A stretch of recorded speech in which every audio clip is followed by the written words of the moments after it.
అందరికీ నమస్కారం. ఇవాళ మనం మెమరీ డిస్టర్బెన్సెస్ అండ్ డెమెన్షియాకి మధ్యలో తేడాల గురించి తెలుసుకుందాము.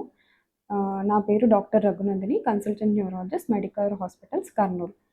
మెమరీ డిస్టర్బెన్సెస్ అంటే మనిషి జ్ఞాపక శక్తి కొంచెం తగ్గినట్టుగా అనిపించడం. ఇది ఒక లక్షణం మాత్రమే. అంటే ఇదొక సింప్టమ్. దీనికి చాలా కారణాలుంటాయి. వేరస్ డెమెన్షియా అంటే ఇది ఒక క్లినికల్ సిండ్రోమ్.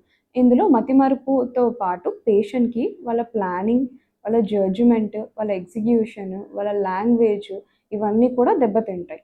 సో, వాళ్ళకు డే టు డే యాక్టివిటీస్ చేసుకోవడానికి కూడా ఇబ్బందిగా ఉంటుంది.